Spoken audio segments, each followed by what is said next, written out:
இன்னைக்கு நம்ம என்ன நம்ம பார்க்க போறோம்? Municipality and corporation. இந்த முனிசிபாலிட்டி கார்பரேஷன் வந்து பார்த்தீங்கன்னா இதில் நம்ம முனிசிபாலிட்டியை பற்றி பார்க்க போகிறோம். இந்த முனிசிபாலிட்டினா என்ன அப்படின்னா நகராட்சின்னு சொல்லுவாங்க. இப்போ நம்ம வந்து கடலூர் மாவட்டத்தில் இருக்கோம். கடலூர் மாவட்டத்தில் உள்ள காட்டுமாரி வட்டத்தில் உள்ள எல்லையில் இருக்கோம். அப்படி நம்ம நியரஸ்டாக எந்த நகராட்சி இருக்குன்னு பார்த்தீங்கன்னா சிதம்பரம். இப்போ பாருங்க, ஒரு நகராட்சி வந்து ஒரு ஸ்மால் டவுன். நகராட்சி இருக்குது, முனிசிபாலிட்டி இருக்குது, ஒரு ஸ்மால் டவுனை தான் வந்து அவங்க நகராட்சியை ஆக்குவாங்க. நம்ம நியரஸ்டாக இருக்குது சிதம்பரம் நகராட்சி. இந்த பாப்புலேஷனை வச்சு தான் வில்லேஜ் பஞ்சாயத்து, டவுன் பஞ்சாயத்து, அடுத்தது முனிசிபாலிட்டி, கார்பரேஷன் வரும். இந்த முனிசிபாலிட்டியை பொறுத்தவரை ஸ்மால் டவுன் இருக்கிறது மட்டும் இல்லாமல் 30 வார்டுகளை கொண்டதாக இருக்கணும். அதாவது 50,000 ஆரம்பிச்சு 1,00,000 வரலையும் பாப்புலேஷன் இருக்கிற இடத்த தான் அவங்க என்ன பண்ணுவாங்க, முனிசிபாலிட்டியாக மாற்றுவாங்க. இந்த தலைவர்னு பார்க்கும்போது பார்த்தீங்கன்னா யாருன்னா சேர்மேன்.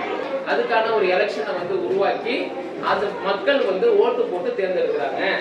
இவருக்கு உதவியா வைஸ் சேர்மன் அப்படின்னு ஒருத்தவங்க இருப்பாங்க. சேர்மன், இந்த வைஸ் சேர்மன் எல்லாமே இருக்கிறது முனிசிபல் ஆபீஸ் சொல்லுவாங்க. இதுல தான் அசம்பிள் ஆகி இந்த ஃபார்ம்ல இந்த ஆபீஸ்ல இருந்து இந்த நகருக்கு தேவையான எல்லா வசதிகளும் செய்து கொடுப்பாங்க. முனிசிபாலிட்டியில என்னென்ன தேவைகளை வந்து மக்களுக்கு செய்யறாங்க? முதல்ல என்ன பண்ணுவாங்க, ஸ்ட்ரீட் லைட்ஸ். இந்த ஸ்ட்ரீட் லைட்ஸை வந்து சரியா பராமரிக்கிறாங்க. அடுத்தது லைப்ரரி, பார்க்கு இதெல்லாம் உருவாக்கி அதை மெயின்டெனன்ஸ் பண்ணுவாங்க. அடுத்தது பார்த்தீங்கன்னா ரோடு வசதியை வந்து இது பண்ணுவாங்க. முக்கியமாக அவங்க செய்யறது என்னது, குப்பை கூடங்களை மக்கும் குப்பை, மக்காத குப்பை இதெல்லாம் தரம் பிரித்து என்ன பண்ணுவாங்க, அந்த வேலையும் இந்த முனிசிபாலிட்டி செய்வாங்க. டேக்ஸ் போட்டு வீட்டு வரி, நில வரி, கடை வரி, அதாவது தொழில் வரி, இப்படி பல்வேறு விதமான வரிகளை வந்து இவங்க போட்டு அதன் மூலமா அவர இன்கம் வச்சு தான் என்ன பண்ணுவாங்க, இந்த நகராட்சி நிர்வாகத்தை அவங்க நிர்வாகம் பண்ணுவாங்க. மக்களுக்காக, மக்கள் தேவைகளுக்காக செலவு பண்றாங்க. மக்களுக்கு நோய் ஏற்படாமல் இருப்பதுக்கு என்ன பண்ணுவாங்க, நோய் தடுப்பு முகாம் நிறைய நடத்தி மக்களுக்கு என்ன பண்ணுவாங்க, தடுப்பூசி, மாத்திரை, மருந்துகள் கொடுப்பாங்க.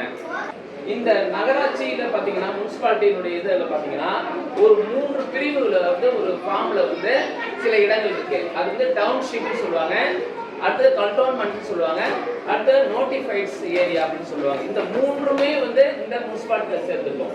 இப்போ பாத்தீங்கன்னா டவுன்ஷிப்னு பாத்தீங்கன்னா நம்ம கடலூர் மாவட்டத்திலே நெய்வேலி இருக்கு. நெய்வேலி வந்து டவுன்ஷிப். கண்டோன்மெண்ட் போர்டு அப்படின்றது வந்து பரங்கிமலையும் குன்னூரும். பரங்கிமலையும் குன்னூரும் வந்து என்ன கண்டோன்மெண்ட் வகையை சார்ந்தது. இப்ப சொல்ல பூங்கா அமைத்தல், வரி வசூலித்தல், அலை வசதி